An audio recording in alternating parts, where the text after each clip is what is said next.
Assalamualaikum warahmatullahi wabarakatuh. Halo anak-anak semua, bagaimana kabarnya?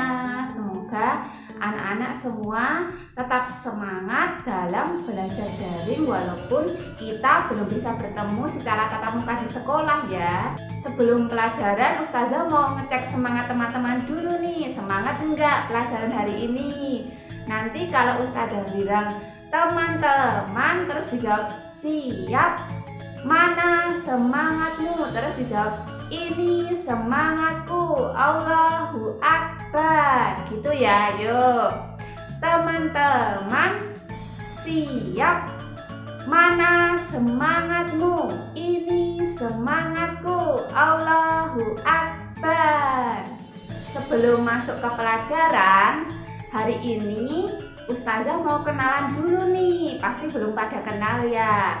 Perkenalkan, nama Ustazah Uswinda yang insya Allah akan mengajarkan anak-anak semua materi bahasa Indonesia.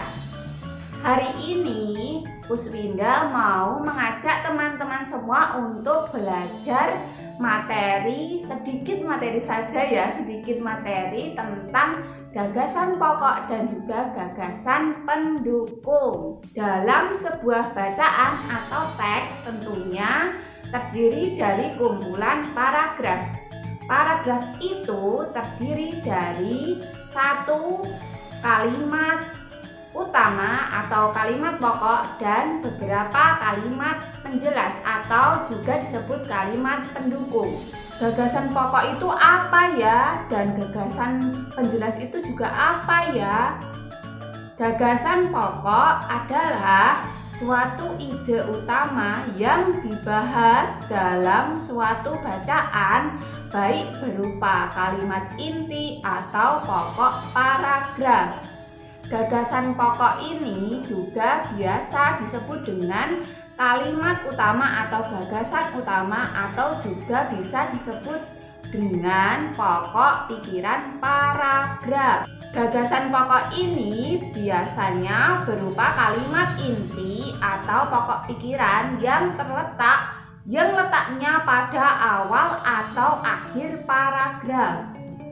Sedangkan gagasan pendukung yaitu uraian atau tambahan informasi untuk gagasan pokok. Gagasan pendukung ini juga biasa disebut dengan kalimat atau gagasan penjelas.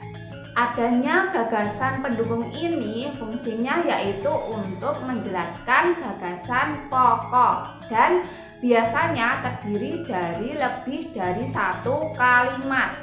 Dan juga gagasan pokok ini biasanya terletak pada kalimat kedua atau seterusnya, kedua, ketiga, keempat, kecuali pada kalimat pertama atau terakhir. Nah, supaya lebih jelas lagi, Uswinda akan menyajikan suatu bacaan. Kemudian mari kita sama-sama membedah mana gagasan pokok dan mana gagasan penjelas ya. Bacalah teks berikut. Lampung Barat berencana untuk makin melestarikan beragam seni budayanya. Hal ini perlu dilakukan agar seni bisa berkembang dan lebih dikenal masyarakat. Salah satu upaya mendukung tujuan tersebut yaitu dengan digelarnya pentas seni yang diselenggarakan Gerakan Seniman Masuk Sekolah atau GSMS di Gedung Olahraga Kawasan Sekuting Terpadu Liwa, Selasa 26 November 2019.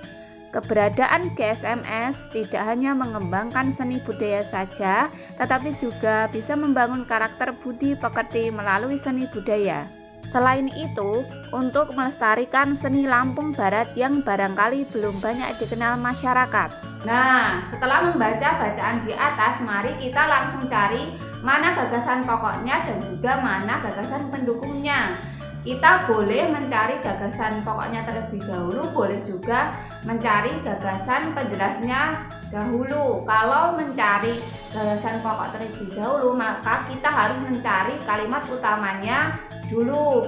Tadi Uswinda sudah menjelaskan ya kalau kalimat utama itu biasanya terletak pada awal paragraf atau akhir paragraf. Mari kita cari. Baiklah teman-teman, mari kita langsung mencari mana gagasan pokok dari satu paragraf tersebut. Jadi ciri dari gagasan utama suatu paragraf itu biasanya terletak di awal kalimat atau akhir kalimat pada suatu paragraf. Jadi yang kita lihat di sini yaitu kalimat 1 dan kalimat 5, karena dalam satu paragraf ini, dalam contoh ini ada 5 kalimat. Kalimat 1, Lampung Barat berencana untuk makin melestarikan beragam seni budaya, dan kalimat 5 selain itu untuk melestarikan seni Lampung Barat yang barangkali belum banyak dikenal masyarakat. Kemudian kita menentukan mana yang paling tepat untuk menjadi gagasan pokok antara kalimat 1 dan kalimat 5. Jadi sangat jelas sekali yang paling tepat yaitu pada kalimat 1, yaitu Lampung Barat berencana untuk makin melestarikan beragam seni budayanya. Jika kalimat 5 itu kurang tepat ya teman-teman, karena pada awal kalimatnya itu sudah diawali dengan selain itu untuk melestarikan seni Lampung Barat yang barangkali belum banyak dikenal masyarakat. Jadi pada awal kalimatnya selain itu. Sebelum kalimat tersebut pasti ada kalimat sebelumnya, jadi kurang tepat untuk menjadi gagasan pokok, lebih tepat menjadi gagasan pendukung. Nah, setelah gagasan utamanya ditemukan, maka selanjutnya mari kita mencari gagasan penjelasnya atau gagasan pendukungnya. Jadi gagasan utama pada paragraf ini yaitu terletak pada kalimat 1, Lampung Barat berencana untuk makin melestarikan beragam seni budayanya. Kemudian untuk mencari gagasan pendukung, maka kita tinggal mencari kalimat-kalimat yang tidak menjadi gagasan pokok, dan kalimat ini bersifat menjelaskan gagasan pokok tersebut, yaitu pada kalimat 2, 3, 4, dan 5. Nah, jadi itu tadi ya sedikit penjelasan dari Uswinda tentang gagasan pokok dan juga gagasan penjelas dalam suatu paragraf. Bagi yang belum jelas bisa bertanya lagi ya kepada Uswinda ya. Cukup sekian untuk pelajaran hari ini, sampai bertemu di pelajaran selanjutnya ya. Mohon maaf apabila Uswinda kurang jelas atau masih kekurangan dalam menyampaikan materi. Wabillahi taufiq wal hidayah. Wassalamualaikum warahmatullahi wabarakatuh.